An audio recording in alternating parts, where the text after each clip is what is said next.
Hi, it's Dr. Elisha Van Dusen at New Hope Chiropractic with part three of fat fighting healthy foods. These are foods that help you lose weight and be healthier in the process. So another food on this list is avocados. They're a unique type of fruit.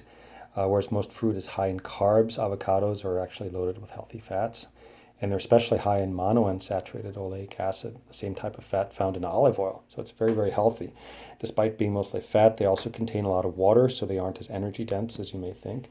They're perfect as additions to salad because studies show that the fats in them can increase the nutrient uptake from the vegetables 2.6 to 15-fold. They also have many important nutrients like fiber and potassium. So avocados are they not only taste good, but they're also very good for you, and they also help decrease your um, cravings for other foods and decrease your weight, help you to lose weight. Apple cider vinegar is another important and popular item in food in the natural health community. It's popular for use in condiments like dressings or vinaigrettes. Some people even dilute it with water and drink it. Several studies in humans suggest that vinegar can be useful for weight loss.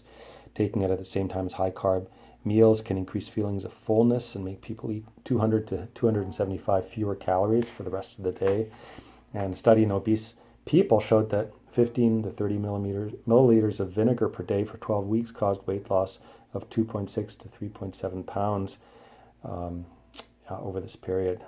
And vinegar has also been shown to reduce blood sugar spikes after meals and can lead to all sorts of medical benefits, and especially in the long term. Nuts are really good too. Despite being high in fat, nuts are not inherently fattening. There's an excellent snack here in nuts.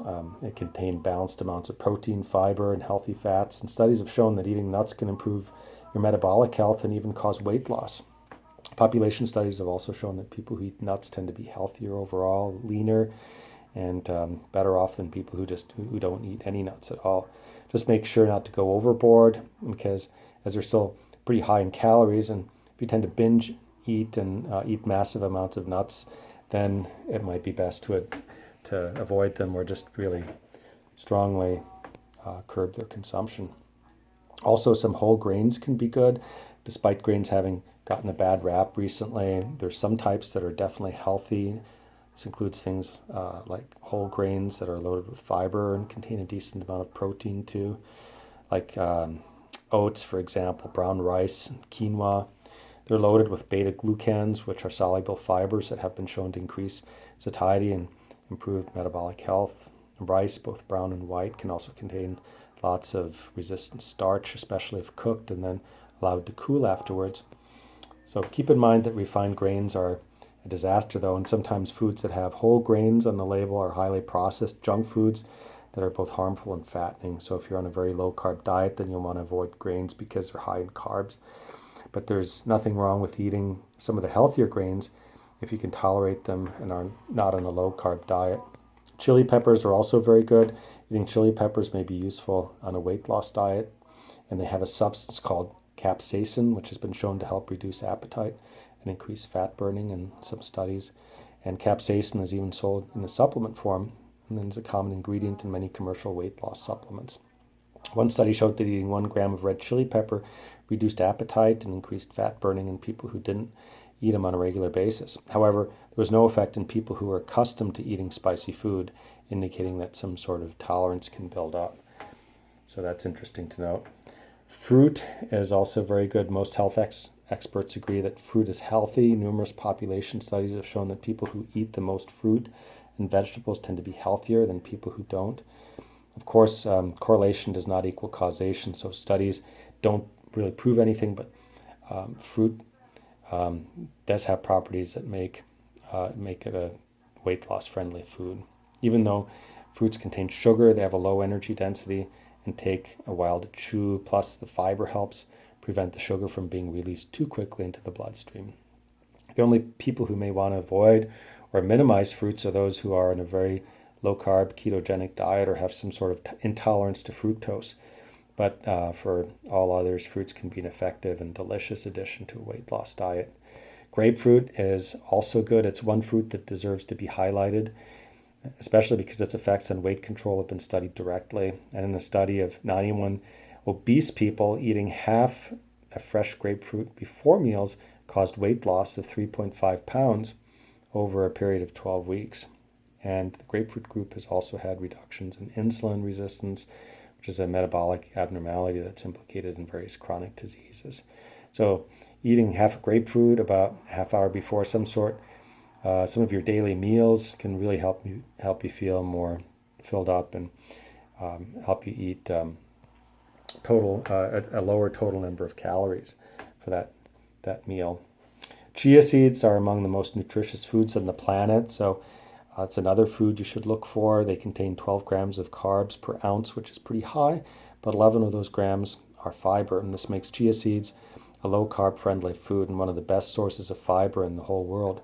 And because of all the fiber, chia seeds can absorb up to 11 to 12 times their weight in water, and it turns gel-like and expands in your stomach, so you're not going to eat quite as much. You're going to feel full faster. And also, although some studies have shown that chia seeds can help reduce appetite, they have not found a statistically significant effect in weight loss. But given their nutrient composition, it makes sense that chia seeds could be a useful part of a weight loss diet. Coconut oil is also great. Not all fats are equal, of course, but coconut oil is high in fatty acids of a medium length called medium chain triglycerides, or MCTs, and these fatty acids basically have been shown to boost satiety compared to other fats, as well as increase the amount of calories burned. There are also 2 studies, one in women and one in men, showing that coconut oil led to reduced amounts of belly fat. And of course, coconut oil still contains calories, so adding it on top of what you're already eating is a bad idea. So this is not about adding coconut oil to your diet, but it's about replacing some of your other cooking oils and cooking fats with coconut oil. And extra virgin olive oil is also worth mentioning here because it's probably one of the healthiest fats on the planet. Hence the benefits of a lot of Mediterranean diets. So lastly, full-fat yogurt is also good. It's also an excellent dairy food to be eating because it contains probiotic bacteria that can improve the function of your gut. And having a healthy gut may potentially help protect against inflammation and leptin resistance, which is the main hormonal driver of obesity. So just make sure to choose full-fat yogurt. Studies show that full-fat dairy, not low-fat, is associated with a reduced risk of obesity and type 2 diabetes over time. Low-fat yogurt is usually loaded with sugar, so it's best to avoid that stuff like the plague. Anything with that's highly processed as well is likely to have a lot of sugar and many impurities, and something you don't want to eat. So hope this helps. Again, remember, a properly functioning nervous system through regular chiropractic adjustments is key to making sure that all the foods you eat, healthy ones, are properly digested, and so you get the most out of your diet. Check us out at newhopechiropractic.com. And with that, I hope you have a very, very healthy day.